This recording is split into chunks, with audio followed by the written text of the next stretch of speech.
السلام علیکم ناظرین و سامعین، آج ہماری گفتگو کا مرکز حضرت خضر علیہ السلام ہے۔ بسم اللہ الرحمن الرحیم۔ اللہ کے بندے حضرت خضر علیہ السلام کا مبارک نام اگرچہ قرآن حکیم میں بیان نہیں ہوا، مگر حضرت موسیٰ علیہ السلام کے ساتھ ملاقات کے حوالے سے آپ کا ذکر قرآن حکیم میں موجود ہے۔ حضرت خضر علیہ السلام حضرت موسیٰ علیہ السلام سے ملاقات کے لیے گئے تھے۔ حضرت خضر علیہ السلام کے بارے میں بعض علماء کرام کا کہنا یہ ہے کہ آپ نبی ہیں، جبکہ بعض کا کہنا ہے کہ ولی اللہ ہیں۔ اپنے اپنے موقف کے حق میں دونوں گروہوں نے دلائل بھی پیش کیے، دونوں ایک دوسرے کے دلائل کو رد کرتے ہیں اور اپنے اپنے موقف پر قائم ہیں، اسی لیے تاحال یہ اختلاف باقی ہے۔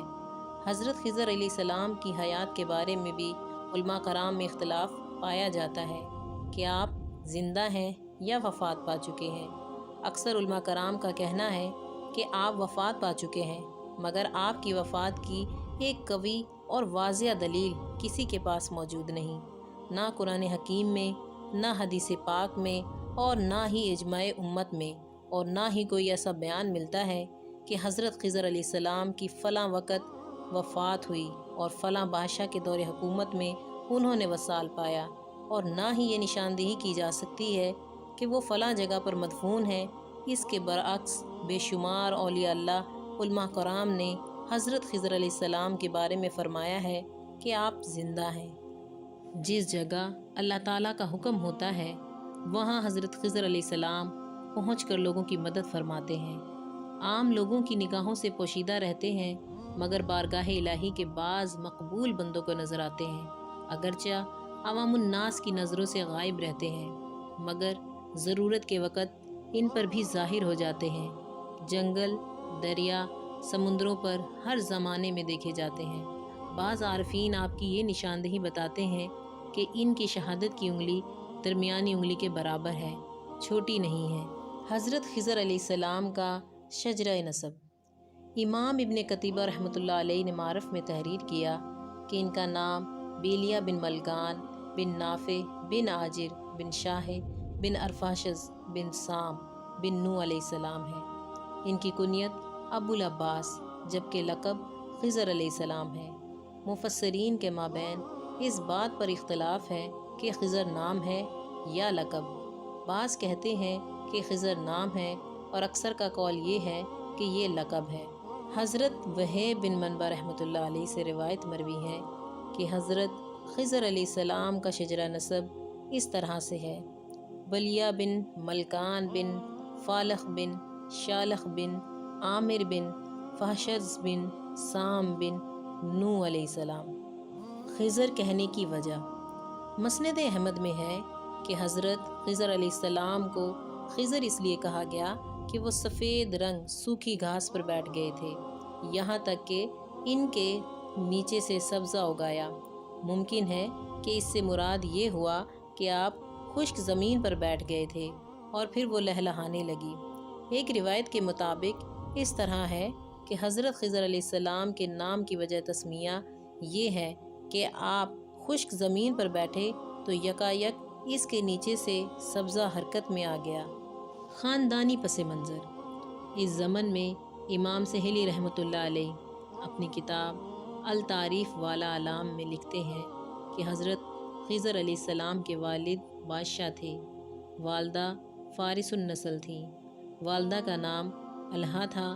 حضرت خضر علیہ السلام کو ایک غار میں جنم دے کر کہیں چلی گئیں۔ روزانہ آپ کو ایک بکری دودھ پلاتی رہی۔ کچھ بڑے ہوئے تو آپ کو ایک مرد لے گیا اور اسی نے آپ کو پالا۔ جب آپ جوان ہو گئے تو بادشاہ یعنی آپ کے والد نے اعلان کیا کہ کاتبین جمع ہوں تاکہ ان سے حضرت ابراہیم و شیس علیہ السلام کے صحیفے لکھوائے جائیں۔ جب کاتبین جمع ہوئے تو ان میں حضرت خضر علیہ السلام بھی شامل تھے۔ آپ کے والد بادشاہ کو پہچان نہ تھی۔ جب آپ نے کتابت کی تو آپ کے حسن خط اور بہتر عادت اور اچھی خصلت کو دیکھ کر بادشاہ متاثر ہوا اور پوچھا، آپ کون ہیں؟ آپ نے اپنا تعارف کروایا، تب اسے معلوم ہوا کہ یہ تو اس کے صاحبزادے ہیں۔ انہیں اپنے ساتھ لے گیا اور بادشاہی کے جملہ امور اس کے سپرد کر دیے، لیکن خضر علیہ السلام کو یہ بات پسند نہ آئی، اسی لیے بادشاہ سے نظریں چرا کر بھاگ نکلے اور دنیا کو طلاق دے کر سیر و سیاحت کو چلے، یہاں تک کہ ایک چشمہ آب حیات پر پہنچے تو وہاں سے پانی پی لیا۔ رسول اللہ صلی اللہ علیہ وسلم نے حضرت خضر علیہ السلام کا قصہ بیان فرمایا کہ وہ کسی بادشاہ کے صاحبزادے تھے۔ اس کا خیال ہوا کہ اسے اپنا جانشین بنائے، لیکن خضر علیہ السلام نے ایسی جانشینی قبول نہ کی اور وہاں سے بھاگ کر کسی جزیرے میں ایسے چھپے کہ بادشاہ تلاش کرتا رہ گیا۔ حضرت ابن عباس رضی اللہ تعالیٰ عنہ سے روایت ہے کہ حضرت خضر علیہ السلام حضرت آدم علیہ السلام کے بلا واسطہ بیٹے ہیں۔ انہیں اللہ تعالیٰ نے طویل عمر بخشی، یہاں تک کہ آپ دجال کی سرکوبی کریں گے۔ سمندروں پر موکل۔ اس زمن میں تفاسیر کی کتب میں آتا ہے کہ حضرت خضر علیہ السلام فریدون عادل عاقل کے دور میں موجود تھے۔ یہ حضرت موسیٰ علیہ السلام کے دور سے قبل اور ذوالقرنین کے ابتدائی دور میں تھے۔ بعض نے کہا ہے آپ ذوالقرنین بادشاہ کے لشکر میں ہر اول دستے میں تھے، جو زمانہ حضرت ابراہیم علیہ السلام کے دور کا ہے۔ پھر خضر علیہ السلام چشمہ آب حیات میں اترے اور نہائے اور پانی پیا، لیکن ذوالقرنین راستہ بھول گئے، تو گویا حضرت خضر اتنی مدت پہلے پیدا ہوئے کہ ابراہیم علیہ السلام کے دادا اور حضرت خضر علیہ السلام دونوں چچا زاد بھائی تھے۔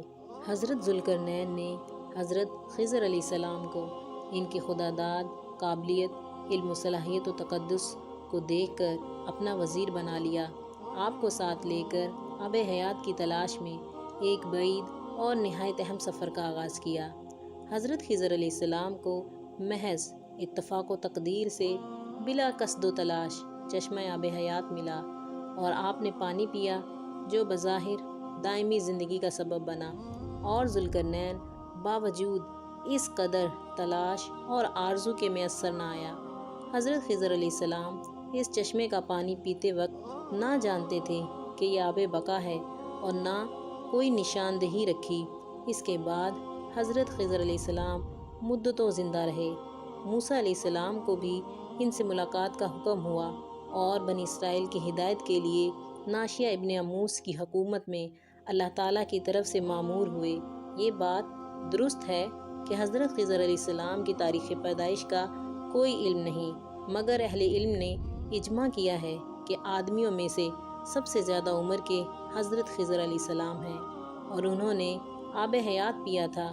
اور حضرت حسن بصری رحمۃ اللہ علیہ کا قول ہے کہ حضرت خضر علیہ السلام سمندروں پر موکل ہیں اور الیاس علیہ السلام جنگلوں اور میدانوں پر موکل ہیں، اور ہر سال دونوں موسم حج میں جمع ہوتے ہیں۔ حضرت خضر علیہ السلام کے والد اور والدہ۔ آپ کے والد ملکان فارس النسل تھے اور فارس کے بادشاہ تھے، لیکن بادشاہت ترک فرما کر عابدانہ زاہدانہ زندگی بسر کی۔ ایک قول میں ہے کہ بادشاہ سلطان ہی رہے، مگر طبیعت فقیرانہ تھی، جیسے کہ ہمارے بادشاہ محمود غزنوی اور سلطان اورنگزیب عالمگیر رحمۃ اللہ علیہ۔ آپ کی والدہ کا نام الہا تھا، وہ رومی نسل کی تھیں۔ آپ اپنے والدین کی پہلی اولاد تھے۔ آپ کی ولادت ایک غار میں ہوئی جو علاقہ کم میں واقع تھا۔ والدہ اور والد علیحدہ رہتے تھے۔ والد بادشاہ ان کی جوانی تک اپنے اس بچے سے بے خبر تھے۔ ایک دوسرے شخص نے ان کو اپنا متنبع بنا کر بکری کے دودھ سے پالا تھا۔ جب ان کے علم و فضل کی شہرت ہوئی تو بادشاہ ملکان بن فالغ نے ان کو مصحف ابراہیمی لکھنے پر ملازم رکھا۔ کچھ دن یہ ملازم رہے، پھر اپنی عبادت و زہد خلوت نشینی کی طبیعت سے ملاقات چھوڑ کر کہیں فرار ہو گئے۔ آپ کے جانے کے بعد بادشاہ کو کسی ذرائع سے پتہ لگا کہ یہ بلیا ہی کا بیٹا تھا۔ حضرت خضر علیہ السلام کی شادی۔ حضرت خضر علیہ السلام جب کچھ دنوں کے بعد اپنے والد کو مل گئے اور وہیں والد کے پاس رہنے لگے تو آپ کی شادی نکاح کے بارے میں آپ سے پوچھا گیا تو آپ نے انکار کیا۔ پھر سب اہل قرابت کے اصرار پر ہاں کر دی۔ آپ کا نکاح ایک کنواری لڑکی سے ہوا۔ آپ نے اس کو بھی اپنا روحانی علم پڑھایا، مگر سال بھر میں اس سے صحبت نہ کی۔ پھر وعدہ لے کر کے تو نے میرا راز اور میری حقیقت و علم ہر ایک سے چھپانا ہے، کسی کو میرے متعلق کچھ نہیں بتانا۔ اس کو طلاق دے دی۔ اس نے دوسری جگہ نکاح کر لیا۔ جب گھر والوں کو اس کا پتہ لگا تو آپ کی شادی ایک بیوہ سیبہ عورت سے کی گئی۔ اس کو بھی آپ نے روحانی علم پڑھایا اور وعدہ لیا، مگر اس نے وعدہ توڑ دیا اور کسی کو بتا دیا، تو آپ اس کو چھوڑ کر روح پوش ہو گئے۔ پھر کسی کو نظر نہ آئے۔ پہلی بیوی کے دوسرے خاوند سے 2 اولاد بیٹے ہوئے۔ اس کی اور ان کے دونوں بیٹوں اور خاوند کی قبر سے خوشبو آتی ہے۔ شب معراج میں آقا کائنات صلی اللہ علیہ وسلم نے وہ خوشبو سونگھی اور جبرائیل امین نے یہ واقعہ نکاح وغیرہ سنایا۔ جزاکم اللہ خیر۔ السلام علیکم ورحمۃ اللہ وبرکاتہ۔